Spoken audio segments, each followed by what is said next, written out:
This is 5th period, Group B, Rumplestiltskin. Once upon a time, a poor woodcutter lived in a dilapidated old hut with his beautiful daughter, Amalora. Amalora, I'm going to love you every day. How could I have been so blessed to have you for a daughter? Oh, Father, it is I who am blessed to have such a kind and loving father as you. One day, the woodcutter went into the village to sell his sticks of firewood when he met a friend selling milk. Hello, Farmer Alvin. How goes it? Fairly good. How are you and your lovely daughter? Or have you decided to let me marry her? She'll marry the better of you, my friend. She's worth her weight in gold. She can even make straw into gold. Gold, eh? I hear the king is interested in gold. 'Tis a golden touch she has. Not long after this, Farmer Alvin took a load of milk to the king. Here's a gold nugget for your milk. Ah, gold, I hate to part with it.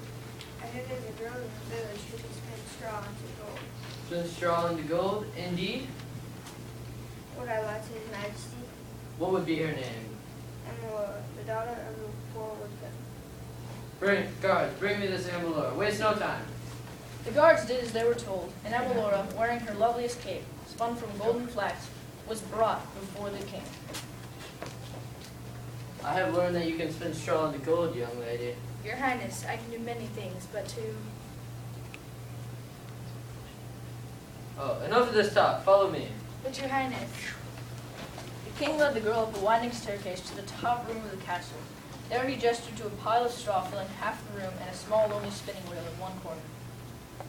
Your Highness, I really don't think I can. Silence. Spin the straw into gold before the sun rises, or you will die. Amalora sat on a stool, crying helplessly, for she had no idea how to make gold from straw. Suddenly, the door swung open, and an odd little man, no taller than her knees, appeared. Who are you?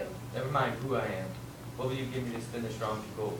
I am but a poor woodcutter's daughter, as little, but I would gladly give you my necklace. Good. The little man took the necklace and set to work at the spinning wheel. By morning, piles of spun gold lay where hours before there was nothing but straw. When the greedy king saw it, he was overjoyed.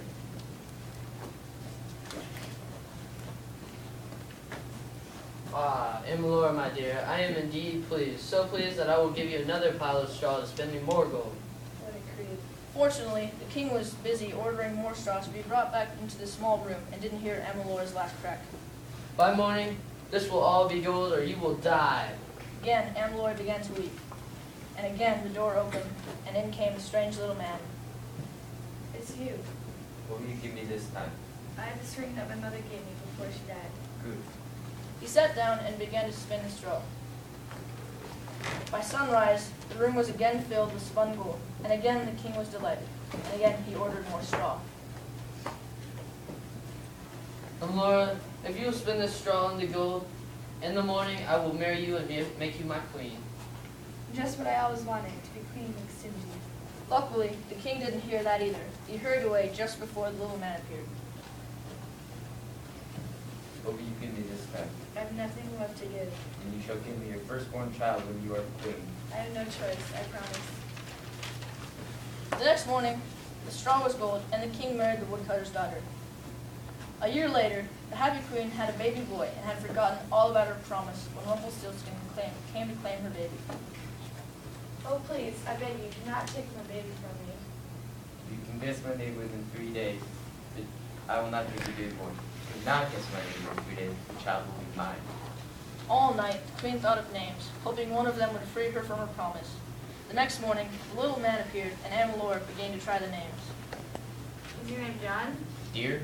James? What? William? That's King? Ralph? What? Ben? Howard? Charles? Chocolate Factory? Adam? Brown? Rudolph? Reindeer? Richard? What? Claude? Santa? Timothy? I know kid. Shenandoah? That's Irish. With each name, the little man shook his head no. No, none of those is my name. On the second day, she tried on even more names. Franklin? Roosevelt? George? Clooney? Truman? What? Philip? I'm a midget. Trevor? I'm a little shrimp George thing. Trenton? What? Skipper? What? Melchizedek? I'm trying to take a challenge. At least try. No, none of those is my day. That night, one of the queen's messengers came with news of a strange sight. When Queen, I was riding through the forest and caught sight of a fire. I approached and saw an old little man dancing around a campfire. Quickly, sir, what else did you see? What did you hear? While he danced, he sang a little song. Today I danced my right groove, then dear prince, I come for you. Not King claim that Rumplestiltskin is my name. That night, the little man came calling. Hey, what is my name? Is it Peter? It is not. Is it Vincent? It is not. Then it must be Rumplestiltskin. Stiltskin in the name. Curses! And with that, the little man jumped out the castle window and was never seen again.